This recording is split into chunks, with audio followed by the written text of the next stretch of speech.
यानी कि 1 अक्टूबर को महीने की शुरुआत के साथ हमारे आपके जीवन से जुड़े कई नियमों में बदलाव हो रहा है। अब देश में सभी बुजुर्ग पेंशनर्स जिनकी उम्र 80 साल या फिर उससे ज्यादा है, वो देश के सभी हेड पोस्ट ऑफिस में लाइफ सर्टिफिकेट जमा करा सकते हैं। आज से होने वाले बदलाव में 3 बैंकों United bank of India, oriental bank of commerce और इलाहाबाद बैंक की चेकबुक और MICR कोड खुद इनवैलिड हो जाएंगे। बैंक को किसी भी ऑटो डेबिट पेमेंट के लिए ग्राहकों को 24 घंटे पहले एक नोटिफिकेशन आज से भेजना होगा। साथ ही आज से सरकारी तेल कंपनी इंडियन ऑयल कॉर्पोरेशन ने 19 किलोग्राम कमर्शियल गैस सिलेंडर के दाम में 43.5 रुपए प्रति सिलेंडर तक बढ़ाए हैं। आज से ही सरकार की तरफ से डिजिटल लाइफ सर्टिफिकेट बनाने की प्रक्रिया शुरू की गई है। जानते हैं अब बिहार के मौसम का ताजा हाल। बिहार में सितंबर महीने के अंत तक भी आमतौर पर उमस भरी गर्मी होती है। हालांकि चक्रवाती तूफान गुलाब ने मौसम की हालिया स्थिति को पूरा बदल दिया है। इसके कारण कई जिलों में बीते 24 घंटों के दौरान पारा गिरा और ठंड का एहसास लोगों को हुआ। राजधानी पटना में बीते 24 घंटे के दौरान 9 डिग्री से नीचे पारा गिर गया। पटना मौसम विभाग ने कई जिलों के लिए आज से लेकर 2 अक्टूबर की सुबह तक के लिए बारिश का अलर्ट भी जारी किया है। इसके तहत वैशाली, समस्तीपुर व खगड़िया में अत्यधिक बारिश का रेड अलर्ट जारी किया गया है, तो वहीं पटना, नालंदा, शेखपुरा, बेगूसराय के लिए भारी से अति भारी बारिश का ऑरेंज अलर्ट जारी किया गया है। राज्य के कई जिलों के अंदर CO का हुआ तबादला। बीते दिन राजस्व एवं भूमि सुधार विभाग के तहत बड़ी फेरबदल की गई। इसके तहत कई जिलों में CO यानी कि अंचलाधिकारियों के साथ ही बंदोबस्त पदाधिकारियों व अन्य अधिकारियों का तबादला हुआ है। राजस्व एवं भूमि सुधार विभाग ने जो लिस्ट जारी की है उसके मुताबिक कुल 37 अधिकारियों का तबादला किया गया है। इसमें पटना जिले के 6 अंचलाधिकारी शामिल हैं, जबकि समस्तीपुर के 6 अधिकारियों का भी तबादला किया गया है। साथ ही साथ पूर्वी चंपारण के 3 अधिकारियों को दूसरी जगह ट्रांसफर किया गया है। इनमें से कई अधिकारियों का पदस्थापन भी हाल ही में इन जगहों पर हुआ था, उन्हें भी ट्रांसफर दे दिया गया है। शिक्षा कार्यालयों में लंबे समय से जमे क्लर्कों का होगा ट्रांसफर। शिक्षा विभाग अब ऐसे लिपिकों के इतिहास को ढूंढने में लगी है जो लंबे समय से एक ही कार्यालय में जमे हुए हैं। इसके लिए माध्यमिक शिक्षा निदेशक ने राज्य के सभी क्षेत्रीय शिक्षा उप निदेशकों को पत्र लिखकर जानकारी मांगी है। इसके तहत क्षेत्रीय कार्यालयों में सालों साल से पदस्थापित कर्मियों की पूरी जानकारी मांगी गई है। इसके तहत 3, 5 या फिर 10 साल या फिर इससे अधिक की अवधि से पद पर बने हुए क्लर्कों की सूची को 1 सप्ताह के अंदर सौंपने को कहा गया है। माध्यमिक शिक्षा निदेशक ने सभी क्षेत्रीय शिक्षा उप निदेशकों को एक फॉर्मेट भी भेजा है, जिसे भरकर 1 सप्ताह के अंदर बिहार माध्यमिक शिक्षा कार्यालय को भेजा जाना है। मुंगेर गोलीकांड की जांच कर रहे ADG विनय कुमार के तबादले को मिली सशर्त मंजूरी। पटना हाईकोर्ट ने पिछले साल मुंगेर में हुए दुर्गा विसर्जन के दौरान गोलीकांड की CID जांच की मॉनिटरिंग कर रहे ADG विनय कुमार के स्थानांतरण को शर्त के साथ मंजूरी दे दी है। मुंगेर कांड की जांच कर रहे ADG विनय कुमार के तबादले को मिली सशर्त मंजूरी। पटना हाईकोर्ट ने पिछले साल मुंगेर में हुए दुर्गा विसर्जन के दौरान कांड की CID जांच की मॉनिटरिंग कर रहे ADG विनय कुमार के स्थानांतरण को शर्त के साथ मंजूरी दे दी है। बताते चले कि ADG Vinay Kumar law and order केंद्रीय प्रतिनियुक्ति पर गए हैं और इनका यह स्थानांतरण प्रशासनिक तौर पर जरूरी था। इसलिए राज्य सरकार की तरफ से याचिका दायर करके उनके तबादले के लिए हाई कोर्ट से इजाजत मांगी गई थी। अब कोर्ट ने यह अनुमति राज्य सरकार के इस आश्वासन पर दी है कि ट्रांसफर के बाद भी वे इस कांड की जांच की निगरानी को देखते रहेंगे और नए ADG से सलाह मशविरा करते रहेंगे।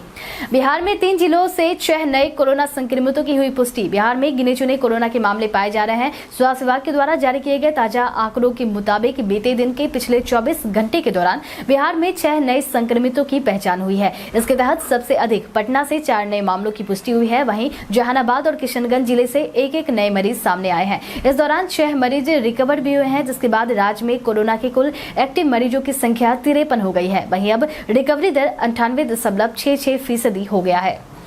आज बिहारी बर्थडे स्पेशल में हम बात करेंगे शारदा सिन्हा की। बिहार कोकिला के नाम से मशहूर लोक गायिका शारदा सिन्हा आज अपना 68वां जन्म दिवस मना रही है। किसी भी अवसर पर बिहार ही नहीं देश विदेश के विभिन्न हिस्सों में जब शारदा सिन्हा के गीत गूंजते हैं, आज भले ही दर्जनों गायक छठ गीत तैयार कर रहे हैं, लेकिन उसके भाव और मूल में शारदा सिन्हा के गाए गए छठ गीत ही हैं। शादी, विवाह, मुंडन, जनेऊ, विदाई, श्रद्धांजलि गीत के अलावे लोक उत्सव, सामा चकेवा आदि के गीत भी शारदा सिन्हा ने बखूबी से गाया है कि लोग बार बार उन्हें सुनते हैं। बिहार की लोक संस्कृति को बनाए रखने के लिए भारत सरकार के द्वारा उन्हें 1991 में पद्मश्री पुरस्कार से सम्मानित भी किया गया। साल 2001 में संगीत नाटक अकादमी पुरस्कार तथा 2015 में बिहार सरकार के द्वारा सिने यात्रा पुरस्कार से उन्हें सम्मानित किया गया। तो वहीं भारत सरकार द्वारा साल 2018 में उन्हें पद्म भूषण पुरस्कार से भी सम्मानित किया गया है। इंडियन मेडिकल एसोसिएशन ने पप्पू यादव को किया सम्मानित। जन अधिकार पार्टी के राष्ट्रीय अध्यक्ष व पूर्व सांसद पप्पू यादव को बीते दिन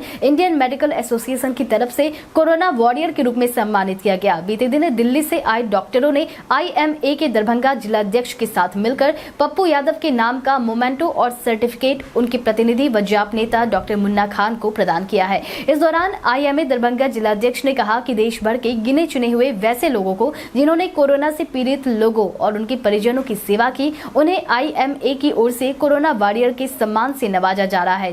उन्होंने कहा कि कोरोना के दौरान पप्पू यादव ने पीड़ित लोगों की बहुत सेवा की, इसलिए उन्हें यह सम्मान IMA ने दिया है।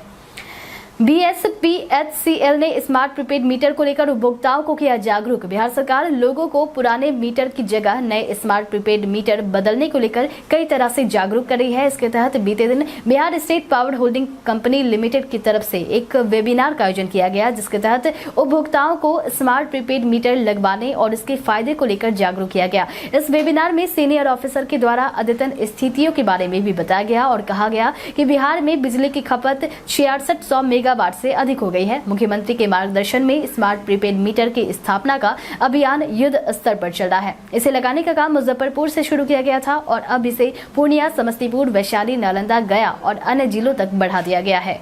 कांग्रेस प्रदेश अध्यक्ष के पटना स्थित आवास पर हुई चोरी। बिहार में चोरों के हौसले इस कदर से बढ़ गए हैं कि वे बड़े बड़े राजनेताओं के यहां भी लूटपाट करने से गुरेज नहीं कर रहे हैं। ताजा मामले में बिहार कांग्रेस के प्रदेश अध्यक्ष मदन मोहन झा के पटना स्थित निजी आवास में अपराधियों ने दिन दहाड़े लूटपाट की घटना को अंजाम दिया है। यह घटना बीती रात की है और घटना के समय परिजन घर में ही मौजूद थे। इतना ही नहीं, गार्ड भी ड्यूटी पर तैनात थे। बताया जा रहा है कि चोर चहर दीवारी फांद कर खिड़की का ग्रिल तोड़कर कमरे में घुसे थे। फिलहाल पटना एयरपोर्ट थाने की पुलिस इस घटना की तहकीकात में जुटी हुई है। आपको बताते चले कि कुछ दिनों पहले ही मदन मोहन झा के दरभंगा स्थित आवास में भी लूटपाट हुई थी। ऐसे में एक महीने के अंदर दो आवास में चोरी की घटना भी कई तरह के संदेह खड़े कर रही है।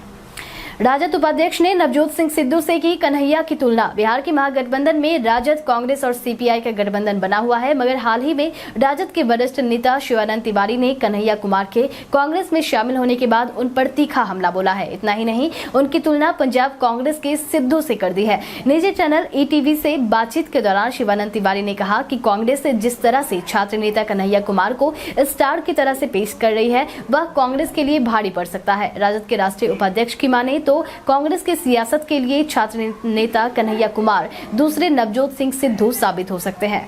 जदयू नेता ने दिल्ली सरकार से छठ पूजा को लेकर किया आग्रह। आगामी छठ पूजा को लेकर दिल्ली सरकार ने एक बड़ा फैसला लिया है। दरअसल केजरीवाल सरकार ने कोरोना को लेकर लोगों को घाटों पर नहीं बल्कि अपने घरों में ही छठ पूजा करने को कहा गया है, लेकिन इस फैसले पर जदयू के प्रवक्ता अरविंद निषाद ने दिल्ली सरकार से कोरोना प्रोटोकॉल के तहत छठ पर्व करने की इजाजत मांगी है। जदयू प्रवक्ता अरविंद निषाद ने कहा कि दिल्ली सरकार को छठ करने की इजाजत देनी चाहिए। दिल्ली सरकार से आग्रह करते हुए उन्होंने कहा कि छठ के लिए कोरोना गाइडलाइन के साथ दिल्ली सरकार इजाजत दे। प्रवक्ता का कहना है कि बिहार में छठ के दौरान पूरा प्रदेश अनुशासन का उदाहरण पेश करता है। ऐसे में दिल्ली में बसे बिहार के लोगों को छठ पूजा घाटों में करने की अनुमति देने के लिए आग्रह किया गया है।